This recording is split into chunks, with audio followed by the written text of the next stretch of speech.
রাহুল আনন্দ একটি অন্যরকম অন্য ধারার গানের দলের প্রতিষ্ঠাতা। এই দলটি তিনি প্রতিষ্ঠা করেছেন, জলের গান। এই গানের দল বাংলাদেশের সব মানুষের কাছে খুবই প্রিয়। বেশিরভাগ মানুষের, সব বলবো না, সব বললে ভুল হবে, কারণ ইতিমধ্যে আমরা জানতে পেরেছি তার ধানমন্ডির 32 নম্বরে তার স্টুডিও কাম বাড়ি, যে বাড়িতে বসে বসে তিনি অসংখ্য বাদ্যযন্ত্র তৈরি করেছেন। এই সঙ্গীত শিল্পী রাহুল আনন্দ, সেই বাড়িটির বাদ্যযন্ত্র সহ সমস্ত কিছু পুড়িয়ে দেওয়া হয়েছে। দেশ স্বাধীন হয়েছে, নতুন করে স্বাধীন হয়েছে, আমরা একটি তরুণদেরকে অভিনন্দন জানাই। কিন্তু এই যে দুর্বৃত্তপনা করা হচ্ছে, একজন সঙ্গীত শিল্পী রাহুল আনন্দকে কিন্তু আমি চিনি অনেক আগ থেকে। রাহুলদা তখনও খুব বিখ্যাত হয়ে ওঠেনি। প্রাচ্যনাট প্রতিষ্ঠা করেছেন রাহুলদা, আজাদ আবুল কালাম, বৃন্দাবন দাস, শাহনাজ খুশি, তারা আরণ্যক থেকে বের হয়ে এসে একটি নতুন নাট্যচর্চার জন্যে সেই প্রাচ্যনাট নাটকের দল তারা প্রতিষ্ঠা করে। এরপর আমি শহীদুজ্জামান, আমি তখন থিয়েটার করি, থিয়েটার শেষ হয়েছে, আমার লেখাপড়াও প্রায় শেষ। তখন শহীদুজ্জামান সেলিম অভিনেতা, তার একটি অফিস আছে বেইলি রোডে, সেখানে জব করা শুরু করি। যেহেতু অভিনয়ের সুযোগ পাচ্ছিলাম না মিডিয়াতে ওরকম করে, তখন ড্রিম ফ্যাক্টরি, শহীদুজ্জামান সেলিমের অফিসের নাম, তখন রাহুল আনন্দের সঙ্গে আমার পরিচয় হয়। রাহুল আনন্দ তখন নাটকের ব্যাকগ্রাউন্ড মিউজিক করছিলেন, বিজিএমই করছিল। এই রাহুল আনন্দ অসাধারণ দক্ষতায় দেখতাম এবং অভিনয় করছিল বিভিন্ন নাটকে। আমি যেহেতু ক্যামেরার সহকারী হিসেবে কাজ করতাম, রাহুলদার সঙ্গে খুব ভালো সখ্য গড়ে উঠেছিল। অসম্ভব ভদ্র মানুষ, মনের মধ্যে কোনো ঘোরপেশ নেই, একদম আনন্দ করে বাঁচেন এবং নাটকের অসম্ভব সুন্দর ব্যাকগ্রাউন্ড মিউজিক করেন।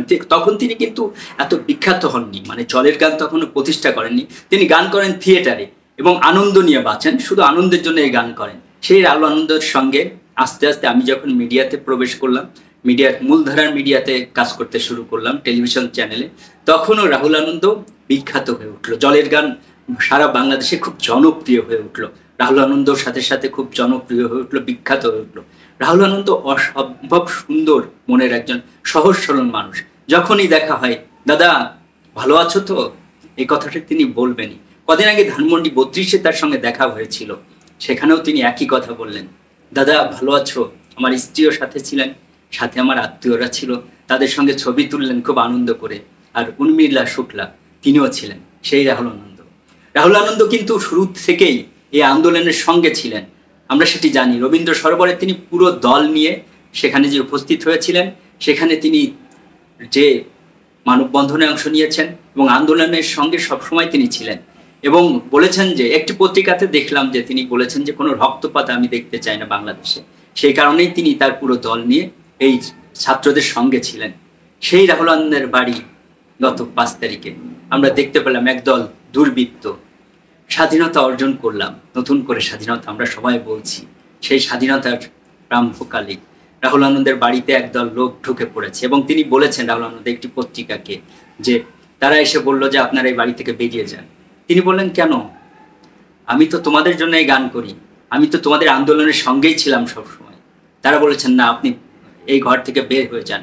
রাহুল আনন্দ তার স্ত্রী উর্মিলা শুক্লা এবং 13 বছরের সন্তানকে নিয়ে এক কাপড়ে বাড়ি থেকে বেরিয়ে গেলেন এবং তিনি তার এই বাড়ির দরজা সবসময় খোলা রাখতেন, কোনো সময় তালাবদ্ধ করতেন না।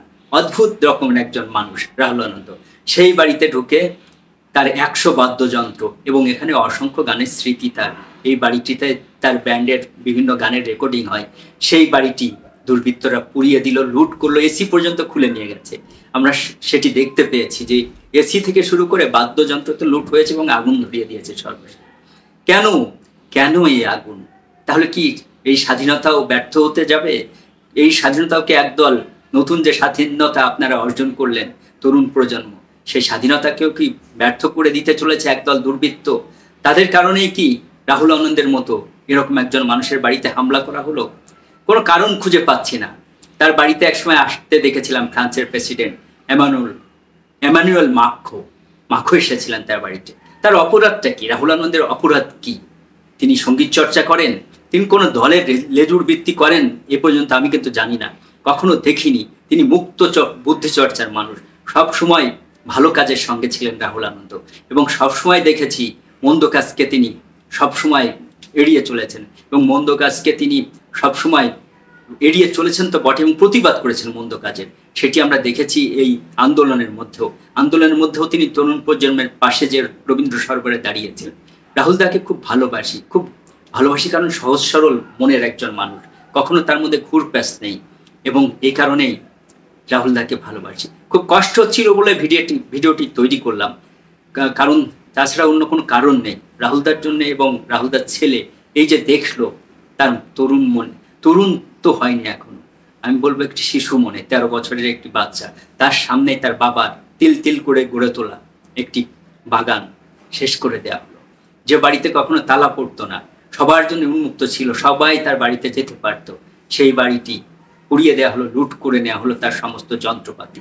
এখানে গেলেই রাহুল দাকে দেখতে পেয়েছে সিরিজ কাগজ নিয়ে বসে আছে, নতুন কোনো বাদ্যযন্ত্র তৈরি করছেন। একের পর বাংলা, তার ফেসবুকে তার দলের গ্রুপের ছেলেরাও লিখেছে যে তিনি সিরিজ কাগজ দিয়ে বাংলা কাঠের বাদ্যযন্ত্র তৈরি করতেন, সবসময় কাঠ ব্যবহার করতেন, সেই কাঠ দিয়ে তিনি যন্ত্র তৈরি করতেন, এবং এটি একটি জাদুঘর হয়ে উঠেছিল বাংলা যন্ত্রের। সেই যন্ত্রগুলো আর ফিরে পাওয়া যাবে না। তার গানের অনেক পাণ্ডুলিপি ছিল, এখানে অনেক ইতিহাস ছিল, তার সমস্ত কিছুই তার জমা ছিল এই বাড়িতে। সেই বাড়িতে আগুন ধরিয়ে দিল দুর্বৃত্তরা, পুড়ে গেল।